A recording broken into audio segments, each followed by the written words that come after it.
দেখতে হবে, তাই তো? পুরোটা দেখতে হবে তো, নাহলে জানা যাবে কি?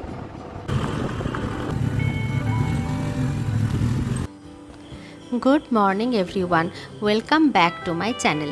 আশা করি সবাই খুব ভালো আছো, সুস্থ আছো, আর আমরাও খুব ভালো আছি, সুস্থ আছি।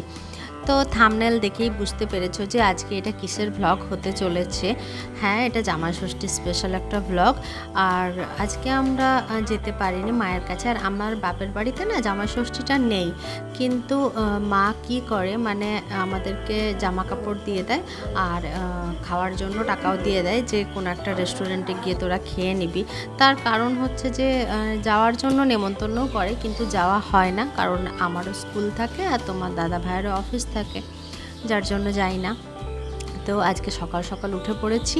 আর সকালে উঠেছি তার কারণ হচ্ছে যে আমাদের এখন মর্নিং স্কুল হয়ে গেছে এত গরমের জন্য।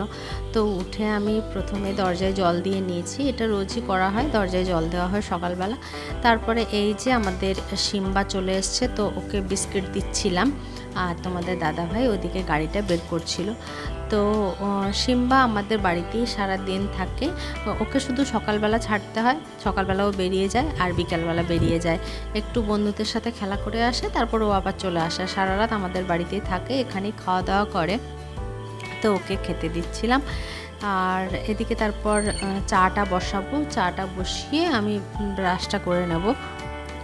আর ওই যে ওইদিকে তোমাদের দাদাভাই গাড়িটা বের করে নিচ্ছিল। গাড়িটা না বের করলে একটু মানে গেট দিয়ে বাইরে বেরোনোর অসুবিধা হয়, ওই জন্য সকালে উঠে বের করে নেয়। আর এই যে এদিকে আমি চাটা বসিয়ে দিয়েছি। আমি অন্যদিন দুধ চা খাই না, আমি গ্রিন টি খাই, আর তোমাদের দাদাভাই দুধ চা খায়। তো আজকে মনে হলো যে এত কিছু করার টাইম হবে না, কারণ সকালে স্কুলেও বেরোতে হবে, তারপর কি কি রান্না হবে সেগুলো তো আজকে রেডি করার কিছু নেই। কিন্তু ওই কুকুরটার জন্য একটু মাংস হবে আর ওর জন্য ভাত হবে, তো সেটা একটু রেডি করে দিয়ে যেতে হবে, চালটা বা কতটা কি মাংস হবে সেটা। আর রান্নার দিদি এসে মাংসটা রেডি করবে। আর এই যে দুধটাও গরম করবে, এখন আবার সকালেই দুধ না গরম করলে দুধটা কেটে যায়। আর চাটা ওদিকে হতে থাক, আমি ততক্ষণ ব্রাশটা করে নিই। তো এইখানে সিঁড়িতে বসে বসে আমি ব্রাশ করছিলাম।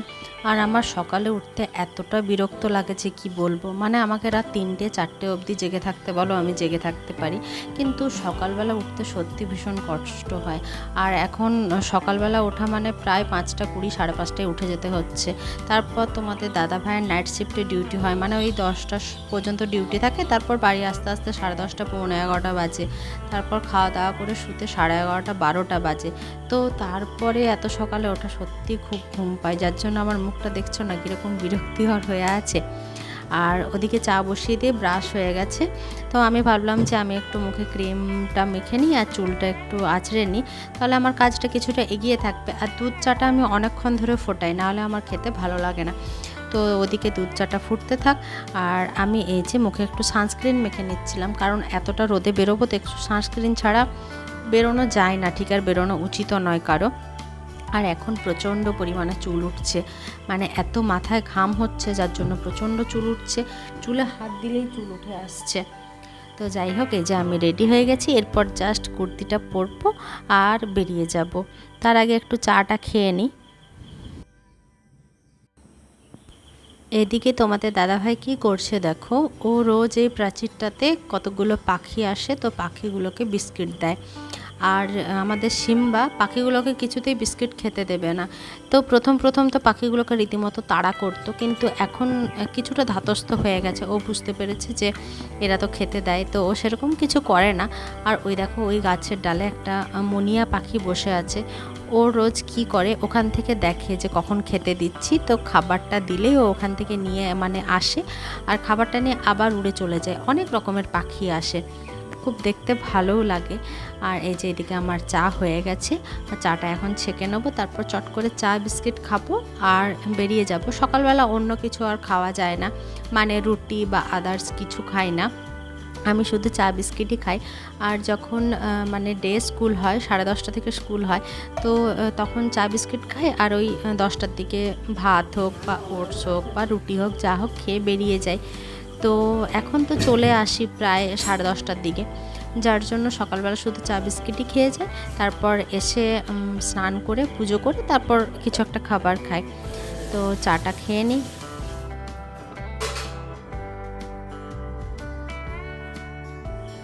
তো আমাদের তো চা খাওয়া হয়ে গেছে, তো দেখলাম যে হাতে কিছুটা এখনও টাইম আছে, একটু পরে বেরোলেও হবে। সেজন্য ভাবলাম যে ফুলগুলো তুলে নিই, পুজোর ফুলগুলো। কেন বলো তো, কারণ আমি যখন স্কুল থেকে আসি তখন যদি ফুলগুলো তুলি তো ফুলগুলো না রোদে কীরকম একটু নেতিয়ে যায়, যার জন্য আমি ফুলগুলো তুলেই ঘরে রেখে যাব।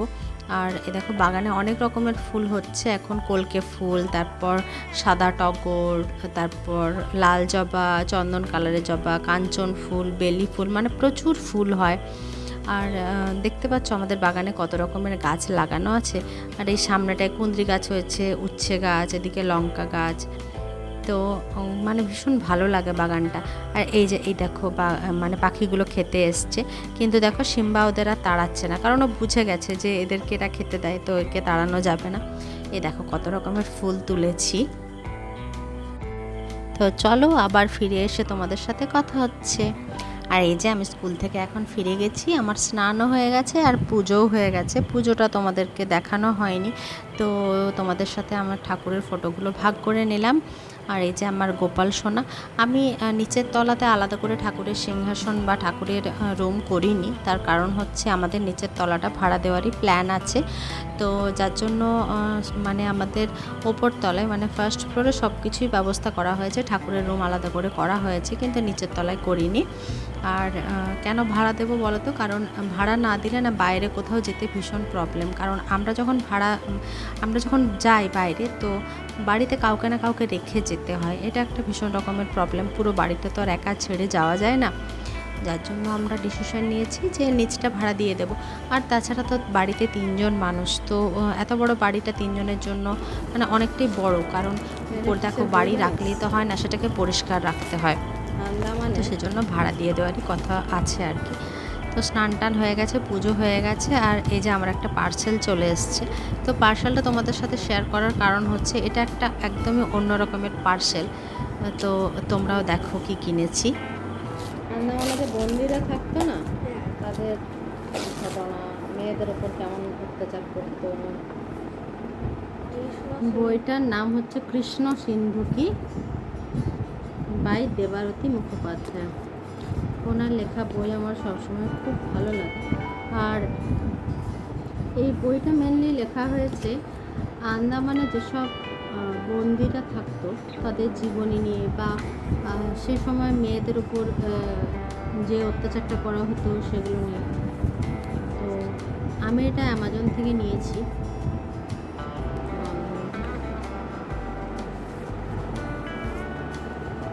প্রথম যে 200টা বই বিক্রি হবে তার উপর দেবারতী মুখোপাধ্যায়ের সিগনেচার থাকার কথা ছিল, কিন্তু আমার 200টার মধ্যে পড়ার কথা নয়, পড়েও নি, যার জন্য আমি সিগনেচারও পাইনি। কৃষ্ণ সিন্ধুকি আমি পড়ে এটা রিভিউ দেবো আপনাদের। তো আমরা এখন যাচ্ছি একটা স্পেশাল জায়গাতে, আর কোথায় যাচ্ছি সেটা জানার জন্য পুরো ব্লগটা দেখতে হবে, তাই তো? পুরোটা দেখতে হবে, তো নাহলে জানা যাবে কি? তো সেই জন্য পুরো ব্লগটা দেখতে হবে, আর দেখতে থাকো, তোমাদেরও খুব ভালো লাগবে, সবটা তোমাদের সাথে শেয়ার করবো। টাটা। আগের যে অংশটা দেখলে তাতে ফ্যান চলছিল বলে একটু হয়তো তোমাদের সাউন্ডের প্রবলেম হয়েছে। আর কি বলো তো, এত গরম না যে ফ্যান বন্ধ করে আমি কিছু কথা বলবো সেটা আর পসিবল হয় না, প্রচণ্ড ঘেমে যায়, যার জন্য ফ্যানটা অফ করিনি, সেজন্য তোমাদের কাছে সরি চেয়ে নিচ্ছি। আর এই যে 3 জন মিলে আমরা চলে এসেছি রেস্টুরেন্টে খেতে। আর এটা খড়গপুরে নতুন একটা রেস্টুরেন্ট খুলেছে আমি বাঙালি বলে, কলকাতার যে মানে রেস্টুরেন্টটা আছে তারই হয়তো ফ্র্যাঞ্চাইজি এটা হতে পারে। তো প্রথমে আমার কোথাও যাওয়ার হলে ভীষণ ইচ্ছে হয়, তারপরে যখন বেরোনোর টাইমে মনে হয় যাবো না, থাক যাবো না, এত রোদ, বেরোবো না, এরকমই করছিলাম আজকেও। তো তোমাদের দাদাভাই বললো যে না চলো যাই, মানে ওই জোর করলো। তো আমরা এখন 3 জন মিলে চলে এসেছি, আর বাইরে মারাত্মক রকমের রোদ। তো চলো ঝটপট ভেতরে ঢুকে যাই, তারপর তোমাদের সাথে পুরোটা শেয়ার করছি। তো রেস্টুরেন্টের বাইরেটাও পুরো মানে রেস্টুরেন্টের নাম যেহেতু আমি বাঙালি, তো পুরো মানে বাঙালি ধাঁচে সাজানো, পুরো একটা বাঙালিদের টাচ পাওয়া যাবে। আর এই যে আমরা বসে পড়েছি। আর ওদের মেনু কার্ডে আজকে যেহেতু জামাই ষষ্ঠী, তো জামাই ষষ্ঠীর স্পেশাল দুটো থালি ছিল, একটা নিরামিষ থালি আর একটা আমিষ থালি। ওরা নাম দিয়েছিল জামাই আদর নিরামিষ থালি, জামাই আদর আমিষ থালি। তো আমরা দুটো থালি নিয়েছিলাম, জামাই আদর আমিষ থালিতে দুটো থালি নিয়েছিলাম। আর প্রত্যেকটা থালি ছিল 799 রুপিস করে।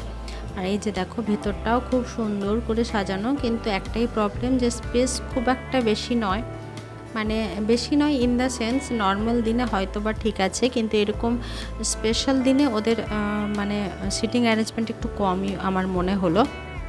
তার কারণ হচ্ছে আমরা ওখানে ঢুকেছিলাম একদম পাক্কা 1টার সময়, তো আমরা সিট পেয়ে গেছি, কিন্তু যারা 1:30টার দিকে বা 2টোর দিকে এলো, যেটা জেনারেলি পিক আপ টাইম, তো সেই টাইমে যারা আসছিলেন তাদেরকে বেশ অনেকক্ষণ দাঁড়াতে হচ্ছিল। আর একটা আমার যেটা প্রবলেম মনে হয়েছে সেটা হচ্ছে ওদের সার্ভিং টাইমটা অনেকটা টাইম নিচ্ছে। মানে আমরা যখন অর্ডার করলাম তখন 1:06 কি 7, তো ওরা খাবারটা দিল প্রায় 2টোর দিকে, তো মানে মোটামুটি 1 ঘন্টা বসে থাকতে হবে। আর এই এতক্ষণ বসে থাকতে হচ্ছে বলেই মানে পরের যারা আসছে তাদেরও সিট পেতে দেরি হচ্ছে, কারণ খাবার সার্ভ করতে দেরি হচ্ছে, জেনারেলি খেতেও দেরি হচ্ছে। আর এটা ছিল ওদের নর্মাল মেনু, মানে নর্মাল দিনে যে মেনুগুলো থাকে সেগুলো। তবে আরেকটা জিনিস লক্ষ্য করলাম যে ওদের ওখানে সবই মানে পেতলের, এই যে পেতলের গ্লাস, তারপর থালা বাটি সবই পেতলের ছিল। আর যেহেতু বাঙালি রেস্টুরেন্ট, তো ওখানে কন্টিনেন্টাল আইটেম ভীষণ কম ছিল।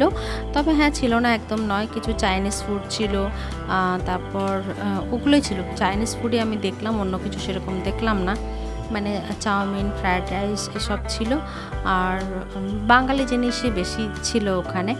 এই যে আমাদের খাবার সার্ভ করে দিয়েছে। আর আমরা যেহেতু দুটো থালি নিয়েছিলাম, যার জন্য একটা এমনি আলাদা খালি থালা নিয়েছিলাম, ওদেরকে বললাম, ওরা দিয়ে গেছিলো। আর আমাদের ছিল হচ্ছে মানে প্রত্যেকটা থালিতে ছিল 2টো করে লুচি, ছোলার ডাল, নারকেল দিয়েছিল, আর ছিল সাদা ভাত আর বাসন্তী পোলাও, মুগের ডাল ছিল, তারপর সবজি দিয়ে মুগের ডাল, মানে ওই মটর দিয়ে মুগের ডাল ছিল, আলু পোস্ত ছিল, কচু পাতা চিংড়ি ছিল, আর ছিল দই কাতলা। তো মাছটা অনেকটা বড় দিয়েছিল, প্রায় 200 গ্রামের কাছাকাছি। আর ছিল মাটন কষা ছিল 2 পিস, আর চাটনি, পাঁপড়, পায়েস, আর আম পান্না শরবত ছিল। তো রান্না আমার মোটামুটি এভারেজ লেগেছে, খুব যে ভালো সেটা বলবো না, আবার খারাপও না, ঠিক আছে, ঠিকঠাক, তেল মশলা কম, খাবারের টেস্ট ছিল ঠিকই। আর আমরা পুরো খাবারটা তো শেষ করে উঠতে পারিনি, কেন বলো তো, কারণ এত আইটেম ছিল না। 2টো থালি নেওয়া আমাদের জন্য বেশি হয়ে গেছে, আবার একটা থালি নিলে আমাদের কম পড়তো, তো কিছু করার ছিল না। হ্যাঁ, একটা কাজ করতে পারতাম যে একটা নিরামিষ থালি আর একটা আমিষ থালি নিলেই হয়ে যেত, কিন্তু তখন অত কিছু মাথায় আসেনি। যাই হোক, কিছু করার নেই। আর এই যে ওটাই আমরা দুজনে মানে 3জনে ভাগ করে খেয়েছি 2টো থালিকে। আর মানে রিভু পুরোটা খেতে পারেনি, আমি তো পারিনি, তোমাদের দাদাভাই তবুও কিছুটা শেষ করেছিল, কারণ ও কিছুটা রিভুকে দিয়েছিল, আমিও দিয়েছিলাম, তার জন্য ও মোটামুটি শেষ করেছিল। কিন্তু আমার তো ভাত বলো, পোলাও বলো, সবই পড়েছিল। মাটনটা আমি আর রিভু 1 পিস করে খেয়েছি, তোমাদের দাদাভাই 2 পিসই খেয়েছে। আর মাছটা খেয়েছিলাম, মাছটার কোয়ালিটিও ভালো ছিল। তারপর ওখানে ইলিশ ছিল, চিংড়ি ছিল, কিন্তু ওগুলো আমাদের যে থালিটা জামাই স্পেশাল থালিতে ওই ইলিশ বা চিংড়ি ছিল না, আলাদা করে নিলে হতো, কিন্তু আর খেতে পাচ্ছিলাম না। আর এই যে আম পান্না শরবতটা মোটামুটি ছিল, আমার খুব একটা ভালো লাগেনি। যাই হোক, তো সেদিন ভালোই খাওয়া হয়েছিল, একদম সন্ধে অবধি আর কিছু খেতে পারিনি। তো চলো, আজকের মতো ভিডিওটা এখানে শেষ করছি। তোমাদের যদি ভালো লাগে অবশ্যই লাইক, কমেন্ট, শেয়ার আর চ্যানেলটা সাবস্ক্রাইব করে দিও। সবাই ভালো থেকো, সুস্থ থেকো, টাটা।